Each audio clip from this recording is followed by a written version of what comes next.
మహాగణాధిపతయే నమః. ఓం గురుభ్యో నమః. ఓం శ్రీమాత్రే నమః. పరమేశ్వర స్వరూపమైనటువంటి జ్యోతిష, వాస్తు మరియు ఇతర అనేకమైనటువంటి శాస్త్రములను మనకు అందించినటువంటి మహర్షులకి నమస్కారం. హయగ్రీవ హయగ్రీవ హయగ్రీవేతి యోవధేత్ తస్య నిస్సరతే వాణి జహ్నుకన్యా ప్రవాహవత్.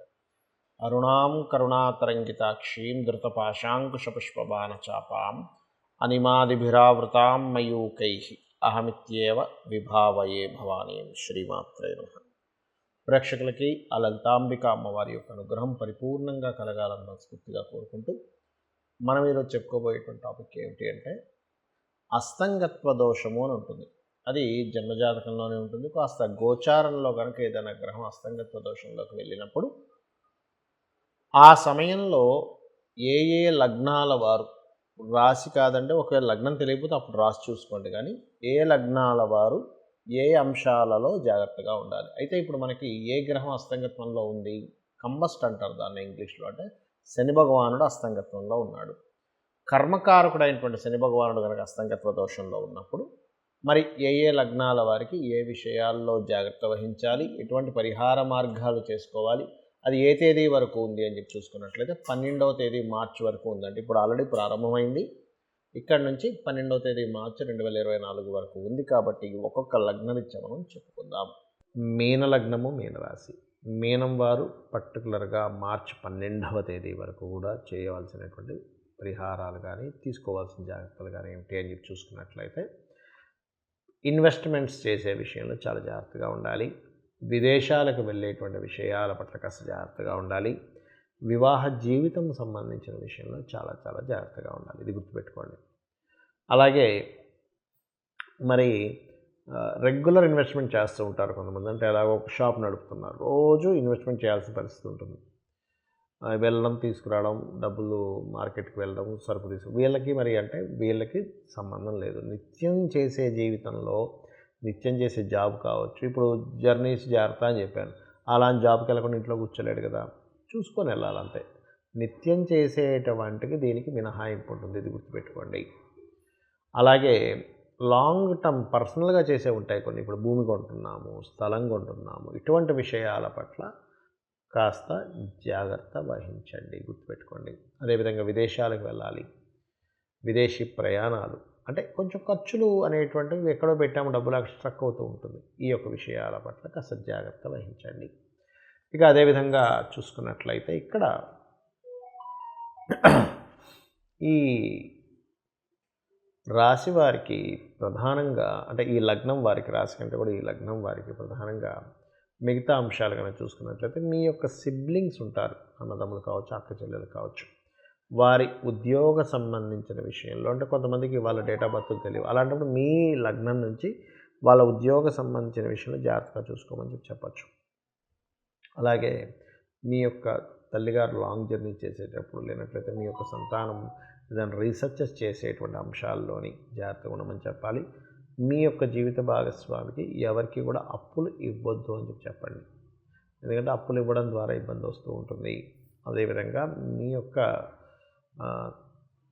తండ్రి గారు ఏదైనా సరే ప్రాపర్టీస్ తీసుకునేటువంటి విషయంలో, మీ తండ్రి గారిని ప్రాపర్టీస్ తీసుకునే విషయంలో, మీ తండ్రి గారి ప్రాపర్టీ విషయంలో కూడా ఒక్కోసారి ఏం జరుగుతూ ఉంటుందంటే, తండ్రి గారి ప్రాపర్టీ కొంతమంది ఏం చేస్తుంటారు, ఇక్కడ ఉంటుంది ప్రాపర్టీ, యూఎస్లోనో వెళ్ళిపోయి ఉంటారు. ఇక్కడ అసలు ఆ స్థలంలో ఏం జరుగుతుంది ఏమీ తెలియదు, ఎవరో కబ్జా చేసి ఏదేదో గందరగోళం చేస్తుంటారు. కాబట్టి మీ తండ్రికి సంబంధించిన ప్రాపర్టీస్ ఏవైనా ఉన్నట్లయితే వాటికి సంబంధించిన విషయంలో కాస్త జాగ్రత్త తీసుకోండి. ఇది పర్టికులర్గా గుర్తుపెట్టుకోండి. ఇక మీరు చేయవలసినటువంటి దేవతారాధన ఏమిటి, ముఖ్యంగా దానం ఇస్తుండాలి కాంబినేషన్స్ ఉన్నప్పుడు. అంటే వీలైనంత మట్టుకు తెల్ల నువ్వులు, నీలం రంగు వస్త్రము, గోధుమలు, ఎరుపు రంగు వస్త్రము, వీటిని ఎక్కువగా దానం ఇస్తూ ఉండండి. వీటిని ఎంత దానం చేస్తే అంత బాగుంటుంది మీకు. ఇక్కడ చాలామందికి జాతకం ఉండదు, మాదే లగ్నమో తెలియదండి, మాదే రాశి తెలియదు, మరి మేము ఎలా చూసుకోవాలి ఈ అస్తంగత్వ దోషంలో, ఎటువంటి జాగ్రత్తలు తీసుకోవాలి అంటే, యూనివర్సల్గా ఇప్పుడు మీకు జాతకం లేదనుకోండి, అప్పుడు సహజ 11వ స్థానంలో ఉన్నటువంటి దీన్ని తీసుకోవాలి. అంటే ఏమిటి, మీ వృత్తి వ్యాపార సంబంధించిన విషయాల్లో జాగ్రత్త తీసుకుంటూ, మీకు దగ్గరలో గోశాల ఏదైనా ఉన్నట్లయితే గోవు దగ్గరికి వెళ్ళి, అందులో ముఖ్యంగా దేశీవాలి గోవు దగ్గరికి వెళ్ళి గోధుమ రవ్వ తినిపించండి. ఇది ఒకటి చేస్తే సరిపోతుంది. అదేవిధంగా ఆదిత్య హృదయ పఠనం చేయడం, సూర్య నమస్కారం చేసుకోవడం. నాకు మొత్తం ఆదిత్య హృదయం చదవడం రాదండి. చక్కగా ఉదయం నిద్ర లేచిన వెంటనే సూర్యుడు ఉదయిస్తూ ఉంటాడు.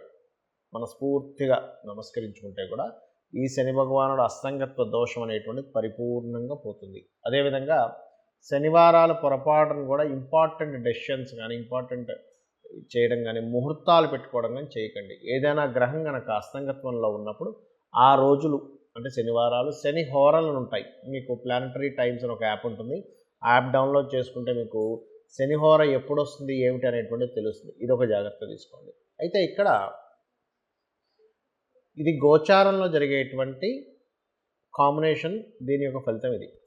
అయితే ఎందుకంటే 30 సంవత్సరాలకు ఒకసారి మాత్రమే వస్తుంది ఈ కాంబినేషన్ అనేటువంటిది, శని రవి కలిసినటువంటి కుంభరాశిలో.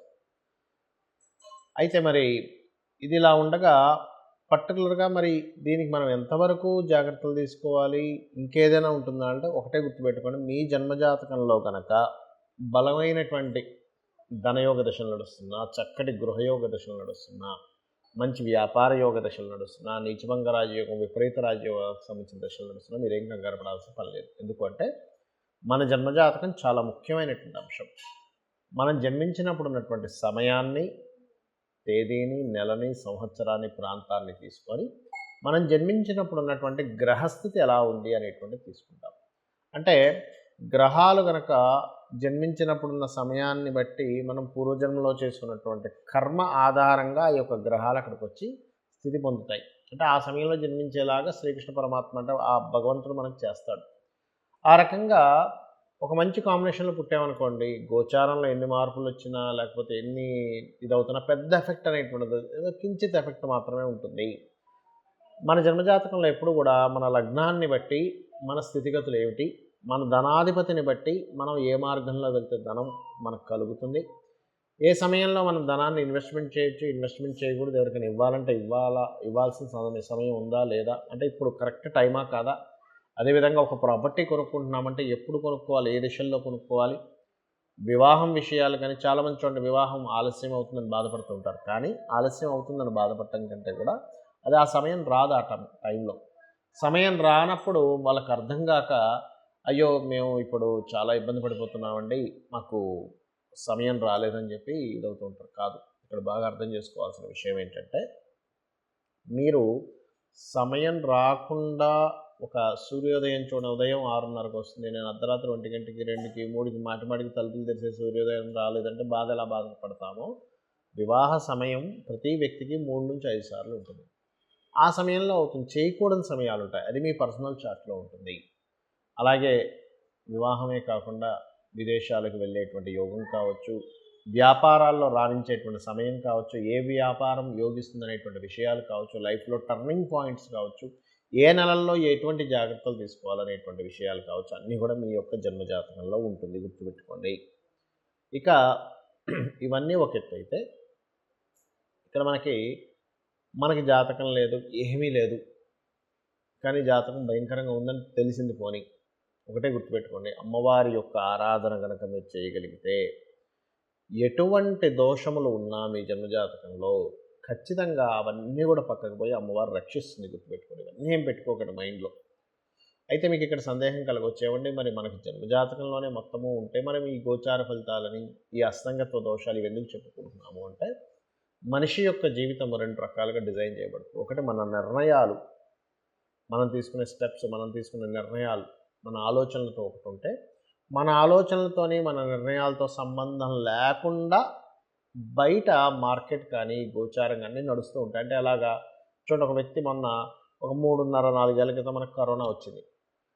అసలు ఎవరు ఊహించలేదు, ఏదో పెట్టాడు అట్లాగా, ఒక షాప్ ఏదో పెట్టుకున్నాడు, సడన్గా కరోనా వచ్చింది, మూసేయాల్సి వచ్చింది. ఎంత ప్లానింగ్ చేసుకున్నా ఏం చేసుకున్నా కూడా బయట ఉండే వాతావరణం మారిపోయింది. లేదా ఒక వ్యక్తి ఒక ఒక ఈవెంట్ అనుకున్నాడు, సడన్గా వర్షం పడింది. అంటే ఏమిటి, మీకు సంబంధం లేకుండా అలా ఉంటుంది. లేదా ఒక ప్రదేశానికి వెళ్దాం అనుకున్నాం, ట్రాఫిక్ ఎక్కువైపోయి జామ్ అయిపోయి మీరు వెళ్ళవలసిన సమయం కంటే ఒక అరగంట గంట లేట్ అయింది. అంటే ఏమిటి, మీ చేతుల్లో లేదు అది కొన్ని. అయితే గోచార గ్రహాలు ఏం చెప్తాయంటే ప్రజెంట్ కండిషన్ ఇలా ఉంది, ఇలా జరగబోతుంది, సో నీ ప్లాన్స్ని ఇలా ప్లాన్ చేసుకో, గోచారంలో ఇక ధనం మీదకి ఈ గ్రహం వచ్చింది, ఈ గోచారంలో గృహం మీదకి ఈ గ్రహం వచ్చింది, ఈ గోచారంలో వివాహ సమయం సంబంధమైనటువంటి వాటికి ఈ గ్రహం వచ్చింది కాబట్టి నువ్వు ఈ పరిహార మార్గం చేసుకో అనేటువంటిదే గోచార ఫలితాలు. కాబట్టి మీరు ఈ యొక్క గోచార ఫలితాలని, మీ జన్మజాతక ఫలితాలని తెలుసుకొని ఆ అమ్మవారి యొక్క అనుగ్రహాన్ని పరిపూర్ణంగా పొంది మీరు ఆయురారోగ్యాలతోని అష్టైశ్వర్యాలతో తొలతూగాలని మనస్ఫూర్తిగా కోరుకుంటూ శ్రీమాత్రే నమః.